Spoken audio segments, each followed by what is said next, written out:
एक सुनसान रात थी। राइस्टर और ज्ञान भाई मूवी देखकर बाइक से घर जा रहे थे। तभी अचानक तेज बारिश होने लगती है। ज्ञान भाई घबरा कर बोला, अरे राइस्टर, कुछ दिख ही नहीं रहा भाई। तभी सामने से एक ट्रक सीधा उनकी तरफ आता है। ज्ञान डर के बाइक को मोड़ता है और दोनों एक पुरानी हवेली के गेट के अंदर घुस जाते हैं। राइस्टर ने सांस लेते हुए कहा, भाई बाल बाल बचे, बारिश बहुत तेज है, चल थोड़ी देर यहीं रुकते हैं। फिर दोनों हवेली के अंदर जाते हैं, लेकिन अंदर एक अजीब सा सन्नाटा था। राइस्टर ने इधर उधर देखा और बोला, भाई मुझे जोर से लगी है, तू रुक, मैं अभी आया। फिर वह हल्का होने जाने लगता है, लेकिन जैसे ही थोड़ा आगे बढ़ा वह तुरंत रुक गया, क्योंकि कहीं से बहुत हल्की सी रोने की आवाज सुनाई दे रही थी। उसे अब डर लग रहा था, लेकिन वह फिर भी धीरे धीरे उस आवाज की तरफ बढ़ता गया। चलते चलते वह एक पुराने कमरे के सामने जा खड़ा हुआ और जो अंदर देखा उसका होश उड़ गया। बारिश रुक चुकी थी। ज्ञान भाई चिल्लाए, ओए राइस्टर, बारिश रुक गई है, चल निकलते हैं। फिर दोनों घर की तरफ निकल पड़े, लेकिन ज्ञान को कुछ अजीब लगा, पर अंधेरी रात में उसने ज्यादा सोचा नहीं।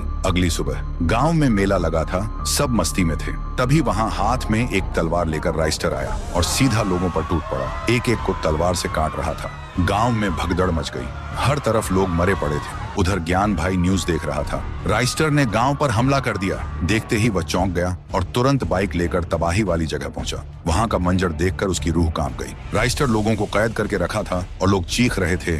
ज्ञान बोला, ओ ये राइस्टर पागल हो गया है क्या? ये सब क्या कर रहा है? तभी वह राइस्टर अपने असली रूप में आता है, एक काला राइस्टर, और कहता है, तेरा दोस्त अब खत्म हो चुका है, अब इस दुनिया पर शैडो रेल्म का राज होगा, और हंसने लगता है। ज्ञान समझ गया, ये उसका दोस्त नहीं, कल रात हवेली में कुछ तो हुआ था जो उसे पता नहीं था। फिर ज्ञान ने बाइक उठाई और सीधा हवेली की तरफ निकल पड़ा। हवेली पहुंचते ही वह सीधा उसी कमरे में गया। वहां उसने देखा आईने के अंदर असली राइस्टर तड़प रहा था। ज्ञान बोला, भाई तू यहाँ कैसे फंस गया? राइस्टर रोते हुए बोला, कल रात जब मैं हल्का होने जा रहा था, कहीं से मुझे किसी के रोने की आवाज आई। मैं उस आवाज के पीछे चलता गया और तभी एक कमरे में देखा, आईने के अंदर एक इंसान कैद था जो मेरे जैसा ही दिख रहा था, मगर पूरा काला। वह मुझे बोल रहा था, मुझे बचाओ, मैं बाहर नहीं आ पा रहा। मैं पहले ही डरा हुआ था, ऊपर से मुझे जोर से भी लगी थी। हड़बड़ी में मैंने आईने की तरफ हाथ बढ़ाया और उसी पल अंदर वाला काला राइस्टर बाहर आ गया और मैं आईने के अंदर चला गया। फिर काला राइस्टर मेरा रूप लेकर तेरे पास गया था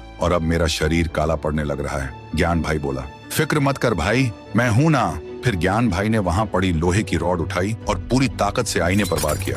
आईना टूट गया। गांव में काला राइस्टर चीखते हुए धुएं में गायब हो गया और हवेली में असली राइस्टर आईने से बाहर आ गया। वह हांफते हुए बोला, थैंक यू भाई, अगर तू वक्त पर ना आता मैं हमेशा के लिए उसमें कैद रह जाता। ज्ञान भाई मुस्कुराते हुए बोला, दोस्ती में थैंक यू नहीं बोलते भाई, चल घर चलते हैं, मुझे भूख लगी है। और इस तरह ज्ञान की होशियारी ने गांव और राइस्टर दोनों को बचा